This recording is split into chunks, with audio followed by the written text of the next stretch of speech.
Tree Talking Time is brought to you by Conkey's Outdoors. Get all your hound hunting needs at conkeys.com. Welcome to Tree Talking Time, where we talk all things tree dogs, from the smallest feists to the largest hounds, treating squirrels to bears and everything in between. And from time to time, we might even run a little fast game.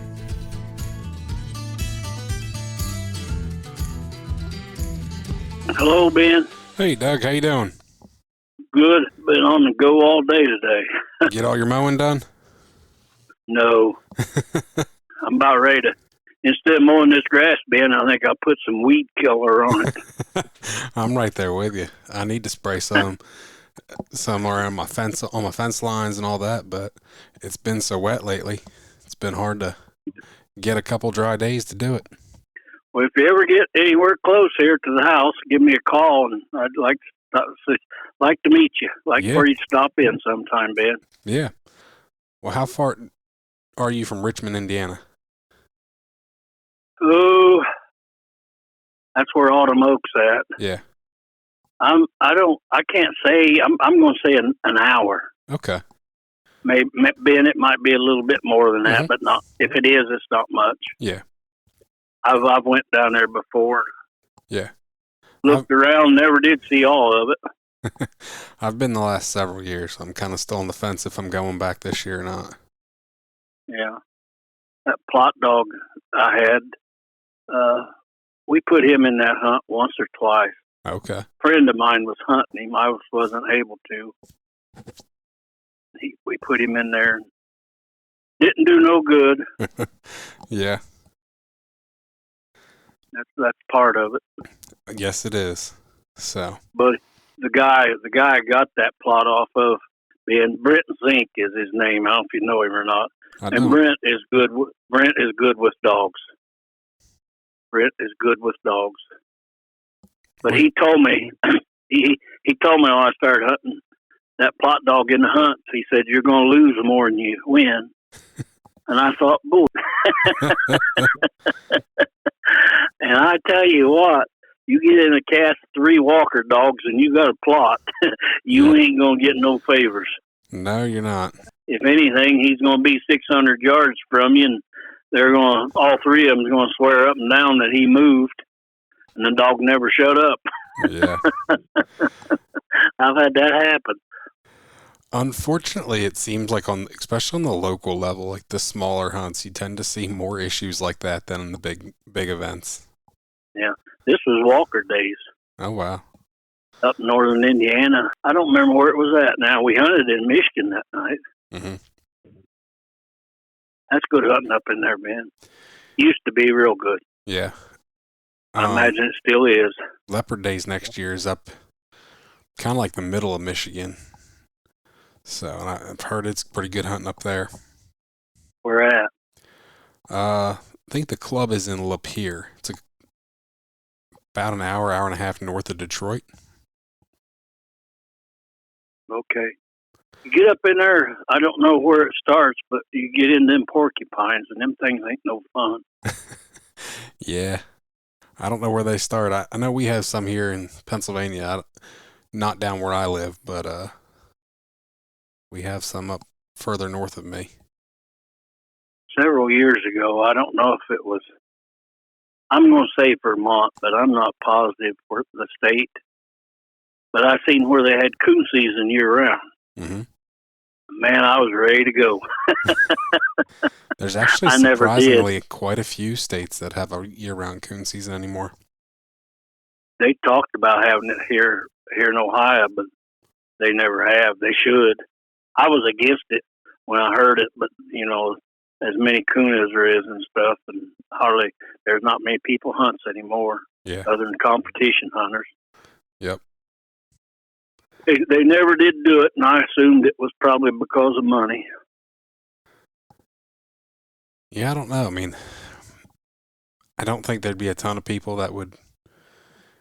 You'd get a handful of people that are hunting this time of year, but not many. Mm-hmm. I don't know. Majority of them around here went to. There's not many people hunts anymore, but a lot of them went. The ones that do hunts competition. Oh yeah, And a lot of those guys don't kill a lot of coon because they want to build a guy to cast there and have good scores. Yeah. You kill all the coon in your spots, you don't have any. It's hard to get a coon to run, and a lot of those dogs, they don't want to run a track. They want them to pop coon up. Oh God, no! I've had guys get mad. Would be hunting, get after a coon, and get a good race. They'd get upset. Man, they want that dog to go in there and grab that tree. Yep. I'd rather hear a good race. I've always said I'd rather have one good race, and I call them pop-up coon. Yeah. Guy said one time, like popping popcorn. But I'd rather have one good race than 10 of them pop-up coons. Yeah. But there's a fellow been years ago, Bud Hall was his name. He lived over here in Indiana. We bought 2 cur dogs off of him. My uncle bought one and gave him $500 for it, a brindle dog. And I brought one. I give him $1,200 for the one I bought. And I was at that man's house, I don't know how many times, talking him into selling me that dog. He didn't want to sell him to me. Mm-hmm. And I wrote him out a check and dated it 2 weeks ahead of time for $1,200.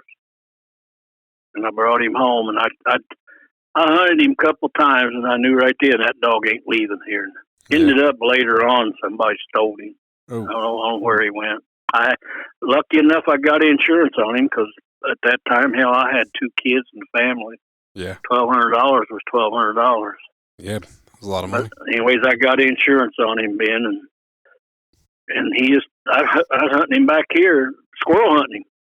Took a couple pups along. He's a good squirrel dog and good coon dog both. And anyways, I never found him, so I notified the insurance company, and I thought, well, we'll see what happens. And it wasn't about a week or something. Bud Hall called me on the phone. Here, the insurance company had called him. Oh, wow.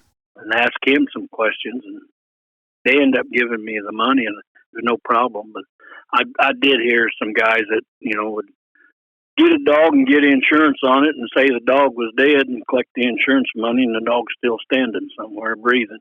Yep. Now, do you know how that dog was bred or just a great dog? He was, I'll tell you what, from a distance, Ben, he looked like a German Shepherd, kind of a brownish, dark hair on him also. Yeah. I don't remember if he had dew claws or not, but right behind his shoulders on both sides, he had a swirl in his hair, about the size of a silver dollar. Okay. And I showed a picture to Robert Kimmer down there at Kenton one time. Yeah. And he told me he was probably maybe a pup. Ben, I'm not sure. I don't know if he said Tennessee Bob or what he called the dog. Okay. But there was a dog in the breed, and he suspicioned him. But Bud Hall got him out of Kentucky, I think it was. Gotcha. Bud told me he didn't have much money in him.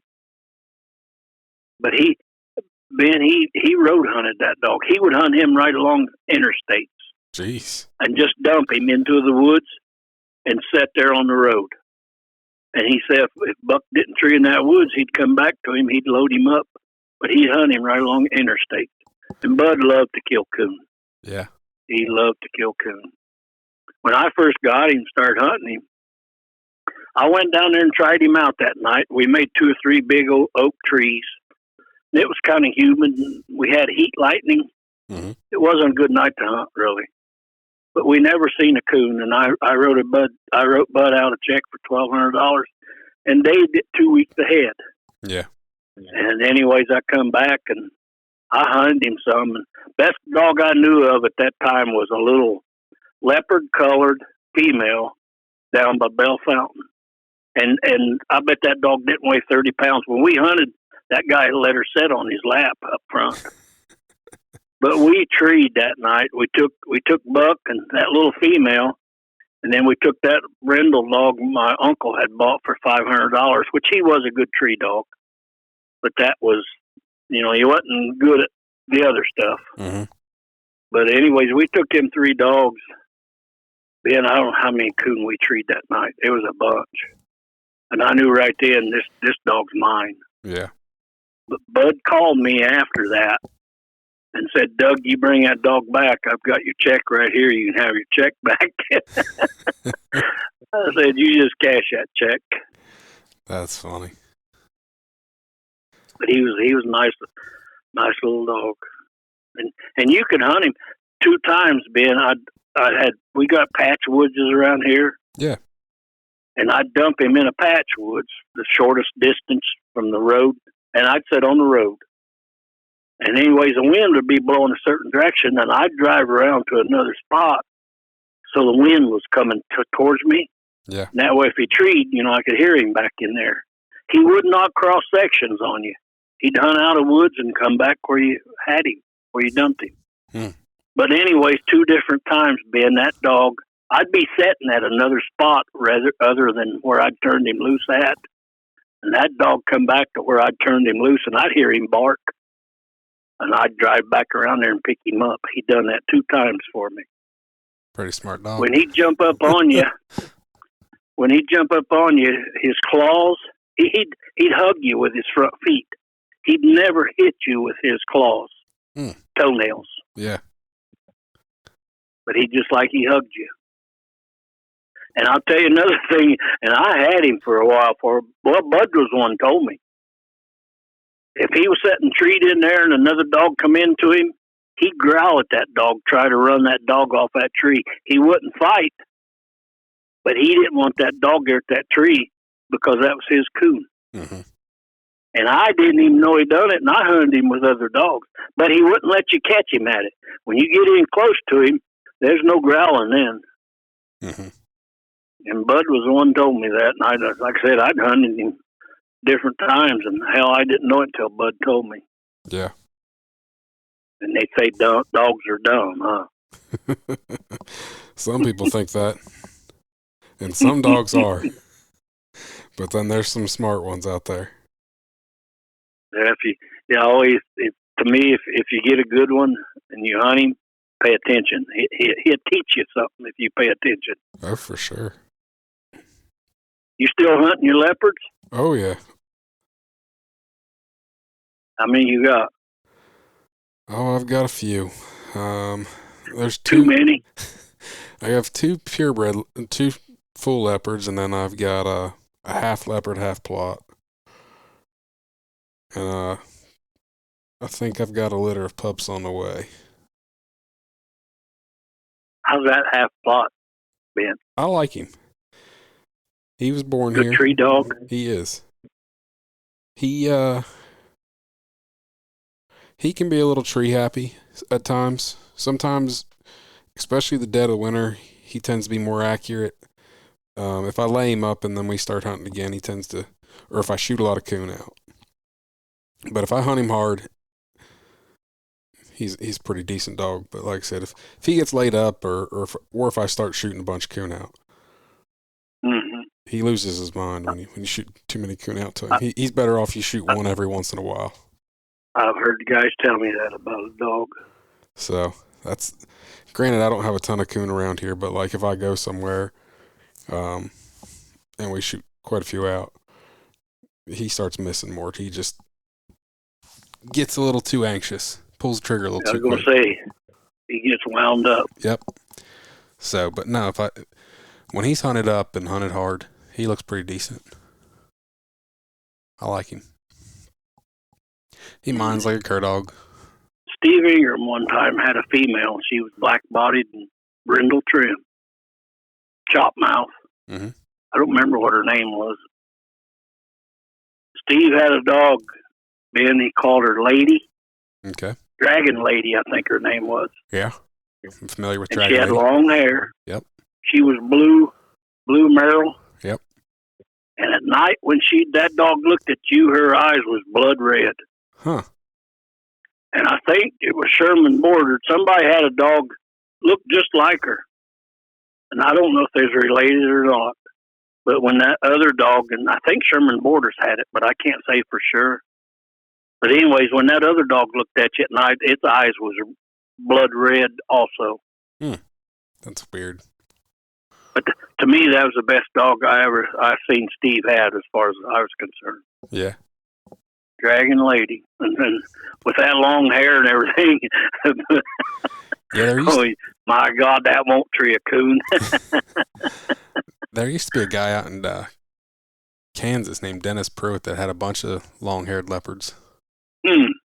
I mean, is he still living? I don't believe so. I believe I heard he passed away. That name, is it Prewitt? I believe so.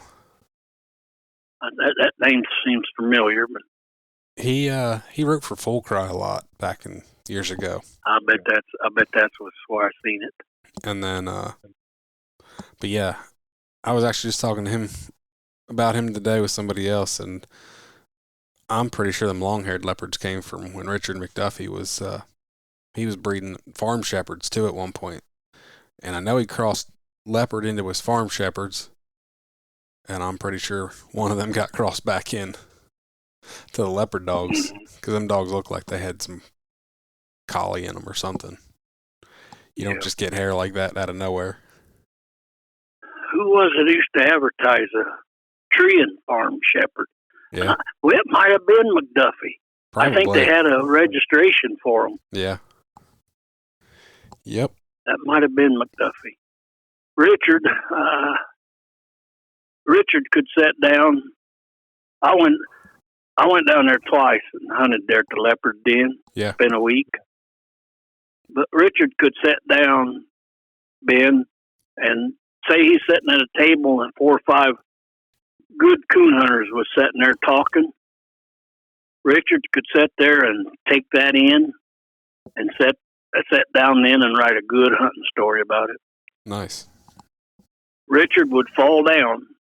If he was walking across flat ground and there was a rock there, he'd stumble over it and fall.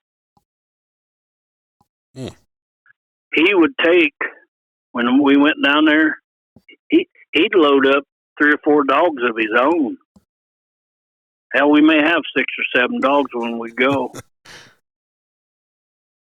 And I hunted with Nimrod Shadow, hunted with Tiglath. Yeah. The old Nimrod dog was dead. I bought a little female one time. She come from southern Indiana. She was half leopard and maybe half red tick. She looked like a German shorthair with a bob tail. Okay. We called her Pumpkin. But anyway, she was the grandson of the old Nimrod dog. From what? And she was a tree dog, Ben. Yeah. She wasn't much of a hunting dog, but she was.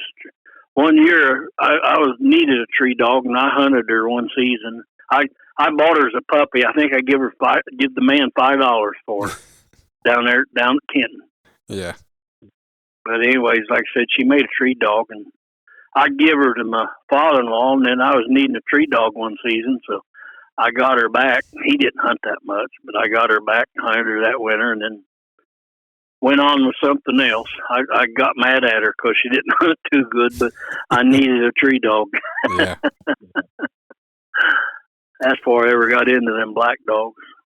And when I first got into the black dogs, I don't know. I went through 3 or 4 or 5 of them. Yeah. And they wouldn't stay treed. Nice. I liked them. Nice small dogs, chop mouth dogs. But anyways, I couldn't get one that would bark up a tree very long, until I run into the dog down at Chillicothe, old Ringo. Yeah. He come from Bill Feaster's, a puppy.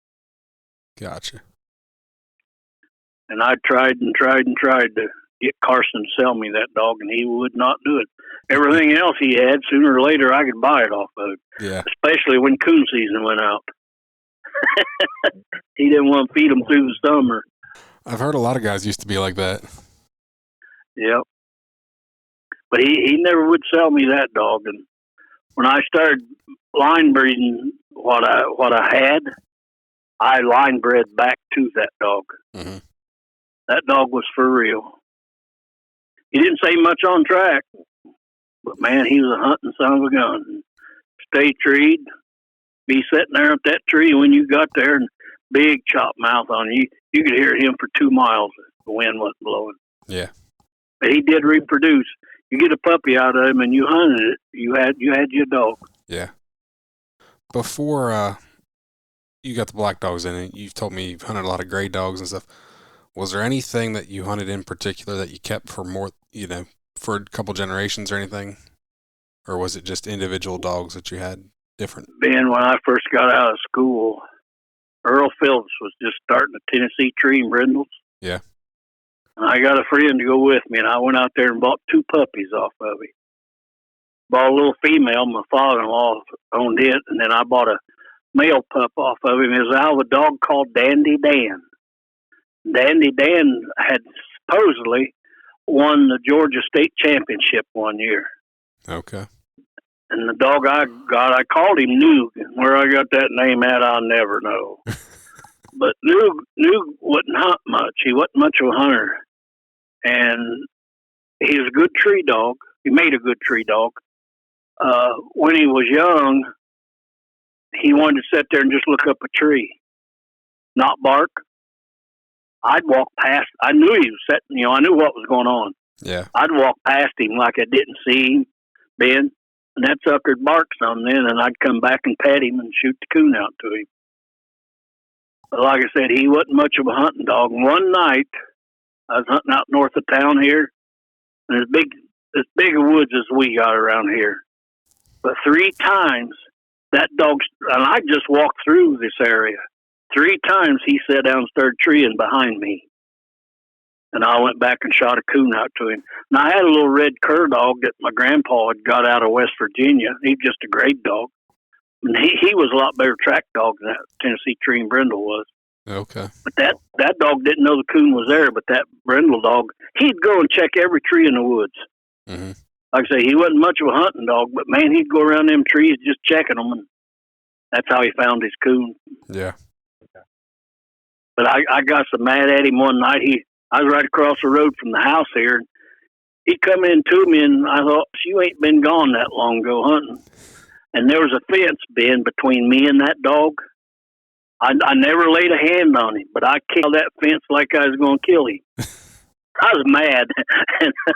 It's a good thing that fence was there, really. I never did get on the dog that bad. But anyways, after and that may have been the night then I took him to them big woods. And after he treed them 3 coons behind me that night, I thought, Bud, you make me mad. You don't hunt to suit me, but I'll never get after you again.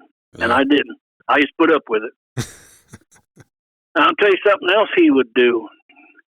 He wasn't a cold-nosed dog, but he'd get on a bad track, and Ben, if that track left the woods, and after it left the woods, and then frost would hit that track, after that track left the woods, he'd quit it and come back to me. He was done with it. As long as that track stayed in the woods, he'd keep on working it. And like I said, he wasn't a good track dog. Yeah. But he would keep on working it.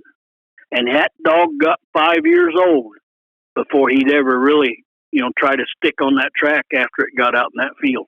He knew he wasn't going to treat it out in that field, so I guess he was done with the track. But he never did run no junk for me. I could hunt him with dogs. I could hunt him with dogs that was trashy, and I didn't have to worry about him. Yeah. For one thing, he was lazy. He wasn't going to wear himself out on that deer. Yeah. Oh. What made you stick with cur dogs and never switch into hounds through all those years? Some of the older guys that I talked to, guys that's coon hunters around here when I was young, they always said, and I've even heard some of the big walker men, James the Merchant, I think, had it in an article one time. The best dog he ever had was part cur dog. Mm-hmm. And I just, I thought, well, I'm going to listen to what they're saying and stick with the cur dogs. And okay. I never spent a lot of time with hounds. For one thing, Ben, I can't stand that ball mouth. Okay. That ball mouth puts me to sleep. And guys I know think I'm lying, but my opinion, what I've seen, my experience, a fast chop mouth dog, I've never seen a ball mouth dog that stay with them on a track that runs. Mm-hmm. Richard McDuffie one time, Nimrod Shadow had speed. and they was hunting. I think it was over in Indiana someplace, and there was a hound in the cast. And anyways, Richard McDuffie told this story, Leroy Peters told it to me, and Leroy was Leroy Perry. Leroy was funny. And anyways, he said, McDuffie said that hound was bringing up the rear. Nimrod Shadow was a real well-built dog. Yeah. Probably 50 pounds, I'd say. Maybe 55. But he was well-built. Mm-hmm. And he wasn't a bit lazy. Yeah. He was a little bit trashy being when I hunted with him, but I don't think Richard ever did break him off of that. Well, I'm sure back then it was a little harder to break a dog off of trash than it is today. Yeah. Or you didn't have the stuff to do it with, really. Yeah. I know before I ever got shock or anything, first good black dog I had, I called him Snake. And he was one of my favorite all-time dogs, really. But anyways, one night, and he wasn't, I'm going to say maybe 2 years old, but he got after a deer. It was up the river here, and he made a circle bend and come back. When he come back, he was close to me. Man, I was mad. So I yelled at him, ended up catching him, and I whipped him. I didn't beat him, but I whipped him. Mm-hmm. I turned him loose again. I bet it was an hour before that dog come back to me. Yeah. And when he come back, everything was okay. But I had to do something, I had to. And I don't know if I ever really did get him completely broke off a deer. But if I'd been hunting that dog, I could hunt him right in a pack of deer, and he wouldn't bother him. But if he'd been tied up for a while, and I turned him loose, and there's a deer run across in front of him, look out. And after he got older, Ben, I don't know how long he'd really stay on one, but after he got older, the time I'd get back to the truck, I'd hear him treat someplace. Yeah. He may be 2 miles from me, but one night he had a big old spotted cat treat on a fence row. I didn't care because that's better than that deer he ran. Yep. Well, I know a lot of hound guys, especially competition guys, that they're like, I don't care if that dog takes a deer out of the country as long as they fall treed. Mm-hmm. Oh, they'll stand there and argue with you. That's a coon. That's a coon. Knowing better. Yep. Seemed like the leopard dogs, they didn't have that much trouble with trash as a whole with them dogs.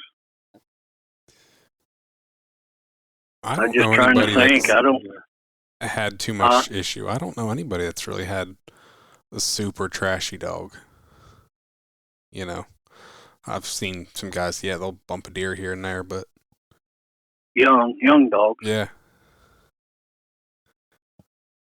Yeah, I don't remember anybody really having a lot of problem with them. Mm-hmm. Ben, you know a guy by the name of Billy Stiles? I don't know him, but I do know the name, and I've heard lots of stories about Billy. He lived down there close to McDuffie or around that area, and they was good friends. Mm-hmm. They were friends. Me and Steve went down there, Steve Ingram, and anyways, we ended up hunting with him one night. Billy Stiles had a leopard dog, and I can't tell you what his name was. And he was a big dog. I mean, he had big ears on him and a big dog. But we turned that dog loose that night, and the young dogs we had run a deer. And they ended up coming back to us, and we caught them. Well, that dog was still out. We ended up driving the roads till we found him, and he had a coon treat. He did not run that deer, but he hunted. That dog hunted. We hunted out of a van that night. Billy Stiles was driving. I think his son-in-law went with us. Yeah, no, a friend of mine up in Michigan talked about Billy coming up there and hunting with him a little bit. Uh-huh. He cut timber for a living. I think that's how he died. Same guy. A tree fell on him. Yeah. Yep, tree fell on him. Yep. And Ben was, I'm going to say what I remember, he was probably 6 foot. Okay. He was taller than me and well built. Mm-hmm. That man was solid. him and Steve Ingram got to wrestling down there one night, just clowning around. Yeah. And Steve was dumb enough to grab hold of him. Steve was a pretty good sized fellow, but Steve wasn't muscular like Billy was. That's funny. But that was one of the better leopard dogs I hunted with, I think. Yeah. Conkey's Outdoors is proud to be a sponsor of Tree Talking Time. Family, hunting, tradition is the Conkey's motto. They understand the importance of passing down the tradition of hound hunting. They are a family-owned business that treats you like family. They also understand the importance of having the gear you need when you need it. Conkey's carries everything for your next hunt, and it ships to your door quick. They also offer great warranties on all tracking systems and financing options. Check them out at conkeys.com. You can also use the code TreeTalkingTime5 in all caps to save as well. Of all the places you've traveled and hunted, what's your favorite place that you've hunted? Michigan. Michigan, okay. Southern part of Michigan. Northern Indiana's good. Northern Ohio's good. We got good hunting right here. Yeah. But there's better hunting than what we got. We don't have a whole lot of woods, really. And what we do have is patches. Mm-hmm. But, you know, we got easy hunting. We got good hunting. But I've always said, if at one time I was going to move up there, my wife wouldn't let me. I had 2 kids. That made a difference. Yep. Yep. We're right around Camden, Michigan. Okay. Been there when 49 goes up through Michigan. Right after you get through Camden, right on the outskirts, and it's I don't think they got a red light in town. But anyways, after you get through town going north, there's a gravel road goes to the west, and that gravel road up to the next road, which the next road is paved road. I forget how many miles it was around that section. And there's a creek come down through it, swamps in it, big oak trees, cornfields, fence rows.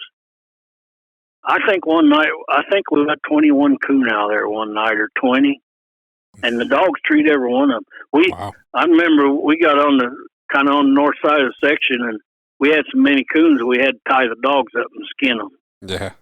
So we could carry them. And back then, they was worth something. Oh, yeah. The first night, there was a guy who lived right south of town there. Art Schoonover was his name. And Art coon hunted. I got to know him somehow. I've probably seen him there. My father-in-law had a cottage by Clear Lake, and it wasn't 4 or 5 miles from there. It was in northern Indiana. Okay. But I'd go up there and stay at that cottage and hunt. Sometimes, a lot of times, I'd be by myself. Mm-hmm. But anyways, I got to know this Art Schoonover, and one night, I'd killed 4 coon, and I was on my way back home. And Art worked second shift. When I come through there, his garage light, where he kept his dogs at, his light was on, so I stopped. Well, he wanted me to go hunting with him, and I think his wife was going to go. And anyways, he told me, Ben, he says, I'll guarantee you we'll be after a coon before we ever get to the woods. I thought, man, I got to see this. And that's where we went. We went through Camden, which was only about a mile and a half from his house. But the first road's a gravel road, and we turned left on that. And we turned the dogs loose, and sure enough, before we got to the woods, it may have been corn. It's trees now. I was up there 2 or 3 years ago, and man, it growed up. I wouldn't even known it. Yeah. But anyways, I think we walked out there with 13 or 14 coon. Wow. And at that time, he told me, he said that's the most coon he'd ever got in there in one night. And there was a guy by the name of Ed Delaney. And him and Ed Delaney, I never did meet him. He was a blue tick man. I think him and Dave Dean may have been buddies. Okay. But anyway, that's who he'd hunted some with. Mm-hmm. He had a grade blue tick was his best dog. Nice. He had a blue tick female there, Ben. He'd got, I think it come from Ed Delaney. But when that dog barked, it would suck air in. I've never heard another dog bark just like that. That's weird.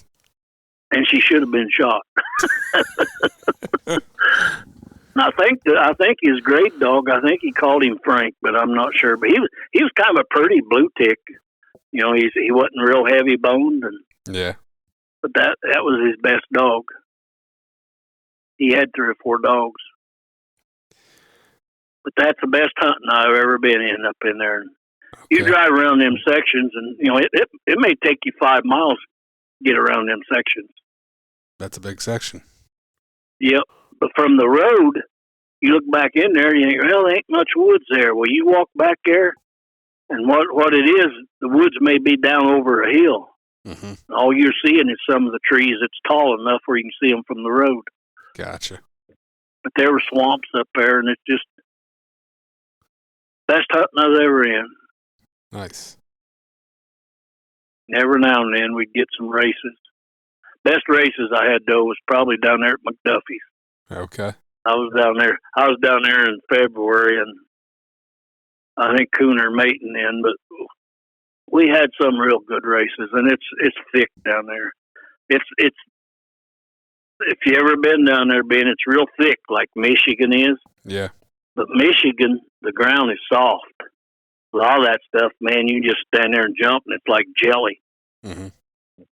And South Carolina was the same way, but it was solid. A lot of sand. Yeah. There's a lot of sand there in Michigan, too. The only place I've ever hunted in Michigan was in the UP. I've never hunted anywhere in lower Michigan. I've been up there. A couple of years ago, a buddy of mine bought an 85 Monte Carlo, had 34,000 miles on it.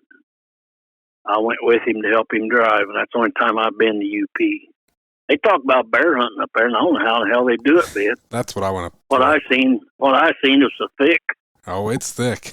That's for sure. Lenny, that guy I went with, said something about coming up here and coon hunting. I said, Lenny, what for?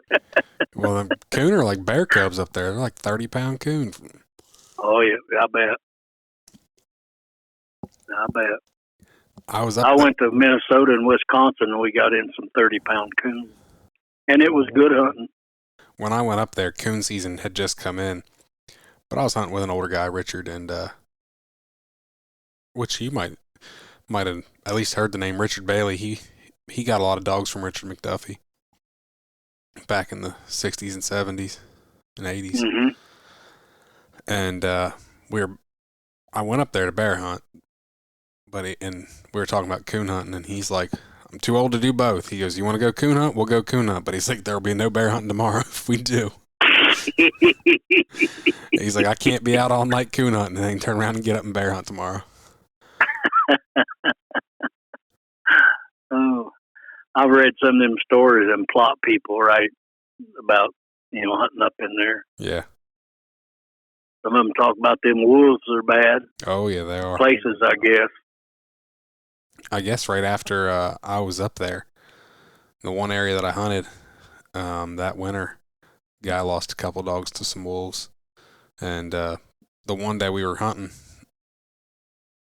they had a bear on camera, but what they do is they circle the block to make sure, look for wolf tracks, and sure enough, had seen some fresh wolf tracks going into the block. So we didn't hunt that area. We ended up hunting another area. So. Then they're like, why didn't you bring a dog up? And I'm like, because I don't want a dog eaten by wolves. Yeah. I think after you get up in Michigan a ways, you get into porcupines, and them's bad. Yeah. I didn't want nothing to do with them. After I had experience with them, I didn't want nothing else to do with them. Yep. I've never hunted my dog where there was any, I have a feeling, especially my half plot, if I took him anywhere that there was porcupines, I'd probably be pulling quills. He's trashy enough and dumb enough that he'd dive head first on one. He might not do it again, but he'd do it at least once. If it moved and had hair on it, he'd want to tackle it. He would. A lot of your cur dogs are that way. It's hard for them to resist. Yep. We got into them, Wisconsin. Yeah. went across the river into Minnesota. They didn't have none there. Huh. But Wisconsin, Wausau, I think where we was at. It was beautiful country. Okay. Nice big coon. I wouldn't mind getting up there and just get. I'd love to shoot one of them big coon and just have it mounted, just because, we don't have coon that big here. So I think it'd be cool to kill some big 30-pound coon and have it mounted. Yeah. They talked about them being bigger than that, but we never. That one week we went up there, I think we killed 54 or something. Wow. And, none of them that was the biggest we got. Yeah. But after you see one or two of them, you're ready to skin them. You don't want to carry them. For sure. I wouldn't want to carry any of them out. Yeah. But I think, Ben, we got $55 out of them that year. Mm-hmm. That was one coon. We averaged $35 for all of our coons. Yeah. We had around 175 hides. Wow. What year was that? But them, huh? What year was that? God, I'd have to look. I got some pictures of it. I don't remember for sure. Grandpa went with me. My uncle went. Both of them are dead now. I'd have to look at some pictures I got to tell you. Yeah. But Grandpa, he may have been retired then. But I know he made the statement one night when he was hunting. He said, I wished I would have found this when I was younger. Yeah. But Minnesota, Red Wing was where we crossed the river at. Okay. Into Minnesota. And we never had no trouble there with porcupines, but just right east of there, back in Wisconsin, they had them. I had a dog. I know that one dog. He was Tennessee Trim Brindle. He got into one night. By the time I got to him, he had quills in his mouth and his neck, his shoulders. Yeah. We had to. Dad held him, and I took a pair of pliers and pulled him out. And then we had to give him a shot of penicillin. We gave him a shot that night, the next morning, and the next evening. Yeah. And he was okay. But he was mad. He was standing there with them quills in him, and he still wanted to grab a hold of that thing. Sounds like my first skunk encounter. I had a half walker, half cur dog, and he was a fairly young dog. He was probably around a year, but I hadn't hunted him a whole lot.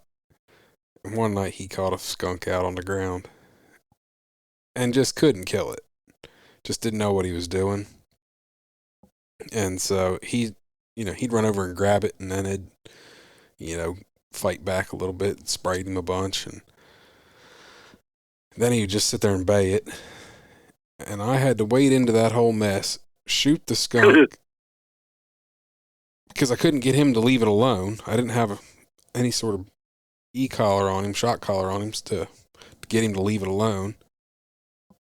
And then he just, like I said, he'd been sprayed.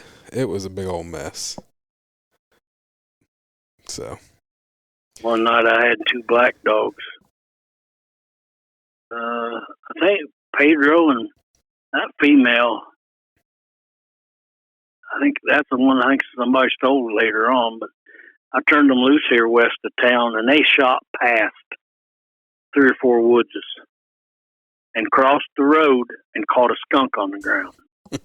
Well, they was a mile from where I turned them loose.